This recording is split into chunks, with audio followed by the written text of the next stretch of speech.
Okay,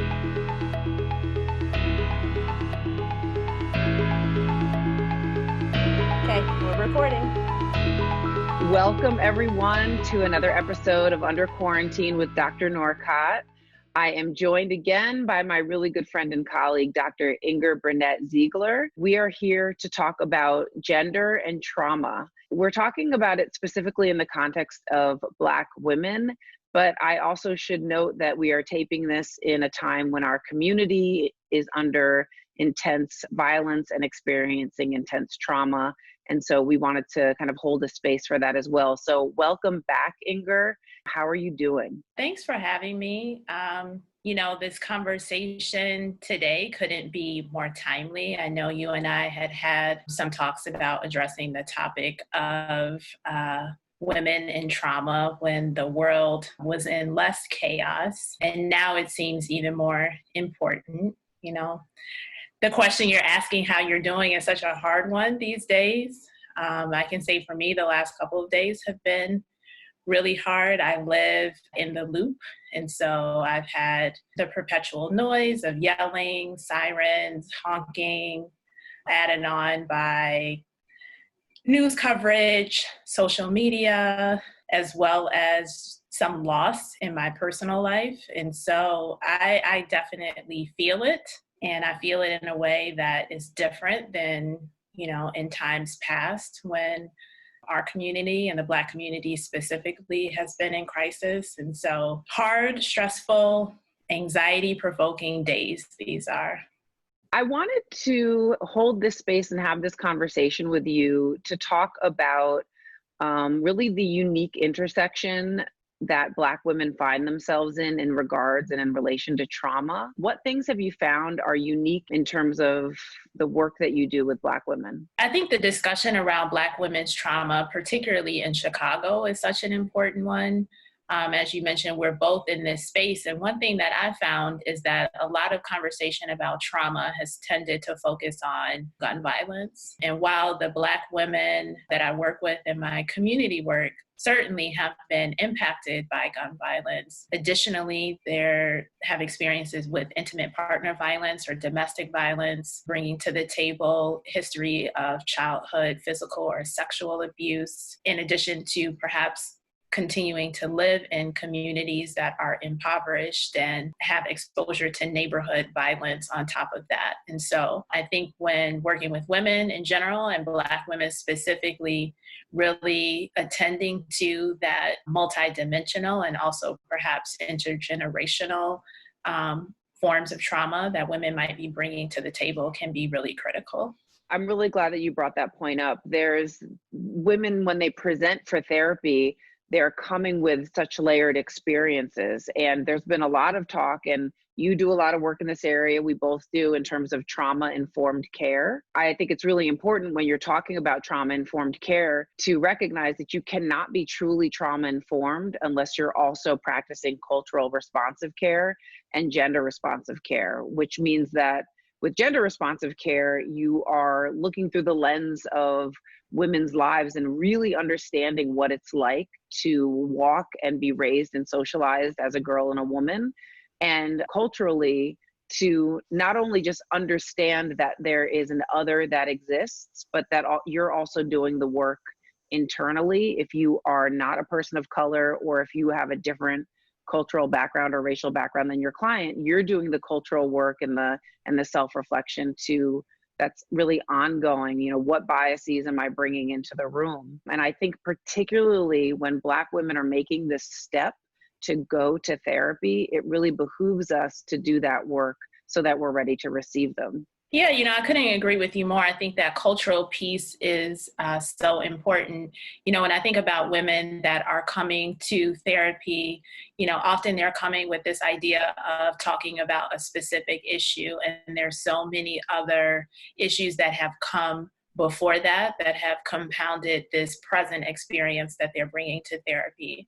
So perhaps there's a recent loss of a relationship or some other factor that is causing them to say, now is the time for therapy, rather than saying, oh, I'm coming to therapy now for my trauma, right? So as a clinician, we think about getting a really solid understanding of the potential traumas one might be bringing to the table. And, often people are not saying, I had these traumatic experiences. Like, for some people, it's just things that they've gone through.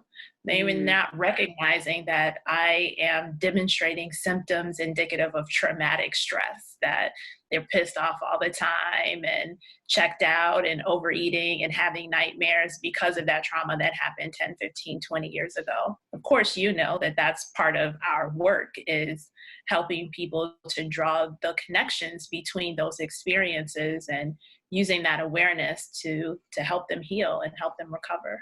I absolutely agree. And I don't think it's unique to our communities and Black communities, but what has often happened for women is over the course of her lifetime, minimizing her experiences such that by the time she comes to you, she's not making those connections or drawing those lines, because it's been, oh, aren't you over that? Or don't talk about that. That's not important. Or that happened when you were too little. It doesn't, And so there's this habitual minimization of the impact of that. Really, that's almost one of the first places to say, I hear you and that matters, and to kind of hold that as a place of honor with women that they present when they present to you. They've minimized their experiences, and perhaps their family has minimized the experiences too. And that's why the space we try to hold for them can be so important, because it's the first time that they've been seen and validated for the traumatic experiences that they've endured.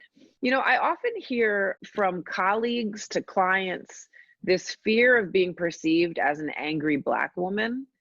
And I'm not sure necessarily where to go with it, but I'm just wondering, do you hear that come up in the work that you do? And how do you feel like it gets in the way of what, Black women need to do to process their experiences, both historically and in the present? Yeah, to be honest, I hear this concern around angry Black women more with friends and peers and colleagues than I do necessarily in the clinical space.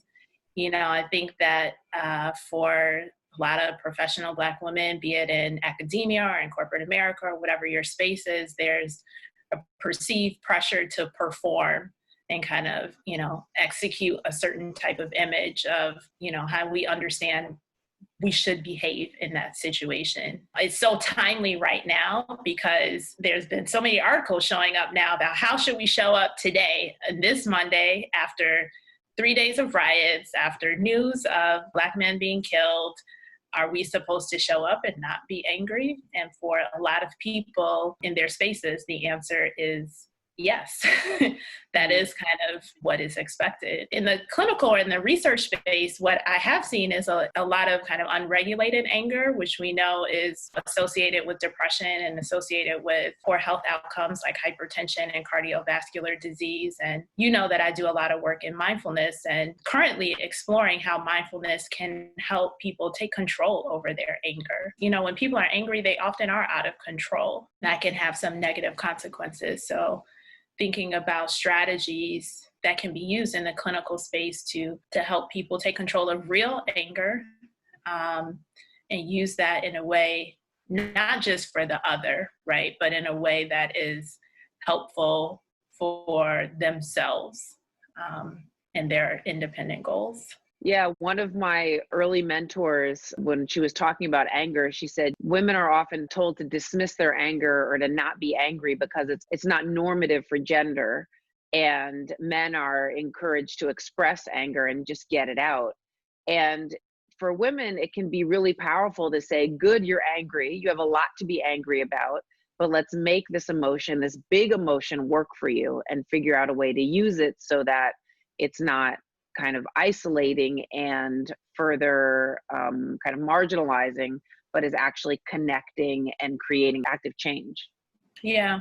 Naming that you are angry in the clinical space. And, I'm sure you've had this experience as well, where sometimes people can be resistant against even acknowledging that, saying, oh, it's not really anger, it's this or that. But often underneath the depression, underneath the guilt, the regret, these other emotions that can show up for people is a feeling of anger. And so as you mentioned, figuring out how we as clinicians can support people in recognizing that and using it in a way that is meaningful for them. And for a therapist, it seems like that's an approach that would require some nuance to both be aware of this myth and this stereotype of angry Black woman, and also encouraging a Black woman to name and identify her anger. So yeah, I think that's really important for culturally competent care, because some providers may not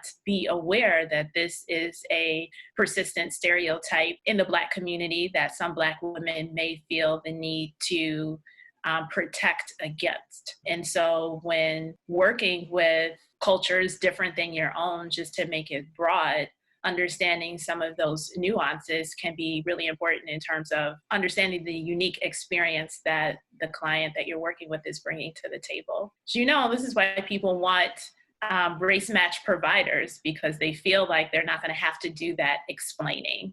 And even after explaining, justifying, like, no, this actually is a thing. This isn't something that I made up. This is a real thing, which can be a part of the process sometimes when you're having to teach providers a little bit about the nuances of your culture. Absolutely. I think that, of course, seeking to understand is a critical place to start. Not dismissing the experience of the person that you're working with or being forceful in alternative explanations. I think that's a place where the rubber can really meet the road for people who are working in the CBT or cognitive behavioral space, where we're working with people to consider alternatives for their thoughts. It might not be a good strategy to say, hey, maybe that person wasn't being racist. That's perhaps not a time to use that approach, but rather listen and acknowledge and, find another point of entry. And on that subject, when I've worked with people that have started with a non-race matched provider first, that issue of believing the impacts of racism and discrimination has come up and has been a real point of contention when they feel like they have to say, no, this is true. This is happening. This is why I was mistreated in the workspace. This is why I didn't get that opportunity. And so as providers that are working with Black women, I think that's something to really keep in mind, that outside of just what your client is telling you, there's evidence to support that these experiences are real and they're happening with a fair amount of frequency. Yeah, it seems like some initial building blocks before you even start a therapy is you have to believe that racism exists and is prevalent. You have to believe that gender-based violence against women has a disproportionate impact on Black women. You just have to start there. And if you're not there, you've got to get there before you start to see Black women in therapy. You really have to, because to have somebody have to do that work with you can be really detrimental. Yeah, I think that's absolutely right. And, to that point, I have to say, I don't see those 2 points being made often in education around culturally competent care in the very direct, explicit way that you just said it. And I couldn't agree with you more that bringing that baseline acknowledgement to the table is a really important place to start. I also love what you said about the cognitive behavioral approach. That's a huge part of the therapeutic approaches that are approved by governments, by our agencies, because there's a lot of research behind it, right? So it's this idea that your thoughts influence your behaviors, which influence your feelings, and all three are related. Some language around CBT that, again, requires nuance are terms like cognitive distortions, maladaptive beliefs.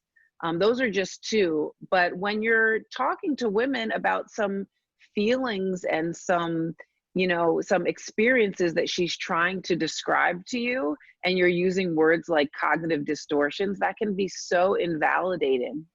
Yeah, that's right. And this is something that in my work has come up a fair amount. And so one strategy that I often use is saying, okay, yes, your workspace does sound like it's challenging, that there are unfair practices and policies, and that you are likely, not even maybe, you're likely being treated differently. If we accept that at face value, what is within our control within that context? What variables are you able and willing to shift? The boss is racist, right? He's picking on you. And you're getting angry, and you're getting so angry that you're unable to focus and execute your work. What can we do with that? Rather than saying this isn't a racist space, because that's really just not productive for anybody. Arguing that point is kind of a moot point, but I do think sometimes therapists can get stuck in that conundrum. But rather, how do we deal with the emotion that's showing up that you yourself acknowledge is problematic? Right? You're able to say that me going off on this man and, being angry at everybody is a problem, and I need to keep this job. And that's why I'm here in therapy. So you can help me with this anger so I can keep this job. That to me has shown to be a good place to try and do some nudging and adjusting. What does somebody need to do as she's beginning to take a step towards therapy? I would say definitely start with openness. I think, unfortunately, the process of beginning the journey of therapy can sometimes be difficult. I had a good friend who was kind of at the start of that journey and was asking me to help her out. She said, what am I supposed to do? Just kind of scroll through these people like the yellow pages? It can be daunting. And that's real. And so just taking your time, getting support. In terms of real specific advice, I often tell people if they're already in a medical system, like at Northwestern, like at University of Chicago, starting with your primary care doctor can be a good place to start. Looking at providers in your network and your insurance panel can be a good place to start. Things like Psychology Today that have different characteristics of providers can also be a place to start. But go slow and easy. It's a process. I'm sure you've had the experience of someone showing up in your office on the first time with the kind of sitting back, looking at, assessing you for your ability to fix them and fix them fast. Yeah, and I think when you present with a trauma, or when you present with experiences of trauma, you don't want to get hurt again. You Right. don't want to be vulnerable. And when another hurt comes, it can sometimes feel like, oh, well, that's what you get for letting your guard down. Right. And, one of the things that I encourage people to do when they're in my office is I say, we're going to take this slow, and I may ask you a question, but you don't have to answer it, because Right. you don't know me yet. And so you can get to know me, and we can go slow. Another thing that happens a lot with people who have experiences of substance use disorders and are now in recovery, and also have histories of really complex trauma, is that they feel like, okay, I've started therapy, I've got to put it all on the table. And that can really feel disruptive when you meet somebody for the first time and feel like your job now is to tell them everything about yourself that they would need to know to help you. And it can feel compelling to do that, but it can leave people feel really activated. And so one thing that I would recommend is to go slow and get to know your therapist. You can ask your therapist questions, and just like your therapist asks you questions, you can ask your therapist questions about how the therapist will handle your information, the pace. What happens if I were to tell you this type of information? What will you do? And really take those early days to build trust. So that's kind of what I see in the work that I'm doing and the things that I pay attention to in those early days. Yeah, I think that's great. I think that's perfect, because I think a lot of the angst is around not knowing what to expect, not knowing what kind of questions the therapist is going to ask, where the information is going to be shared, what if you do say something about abuse or say something about drug use, what's going to happen with that information. And so absolutely, asking questions. And I would add on to that, if you're also receiving care from a psychiatrist, really asking a lot of questions there too, because I noticed that concerns about medication and side effects and how long is it going to take to work often show up. And they show up in therapy because sometimes people are afraid to bring them up in the medication management visit. Yeah, that's such a good point. You mentioned a little bit about the work that you do with mindfulness. And I was wondering if before we finish here today, you can share a little bit about why you decided to bring your work of mindfulness to Black women specifically, and why you think it's such a good match. I am a yogi, and that's how I was introduced to mindfulness, was through my yoga practice. I am also a recovering anxious person. And, in my early days in grad school, I noticed personally how much yoga and mindfulness helped me with my own nerves. It just helped me to calm down.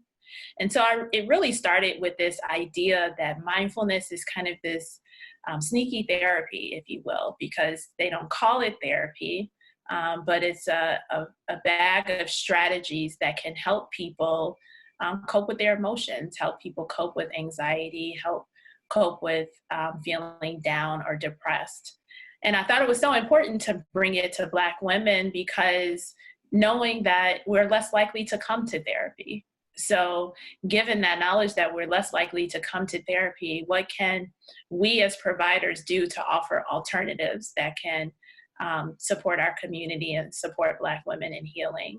To add on to that, the mind and body piece I found to be really powerful, because we know that all of this mental stuff that we've been talking about today, especially trauma, shows up in the body. And mindfulness is really about that mind and body connection. It's about gaining the awareness to, be able to regulate the body when we're triggered, which can happen in response to trauma, in response to day-to-day stress like COVID or riots or racism at work, and it can happen in any environment.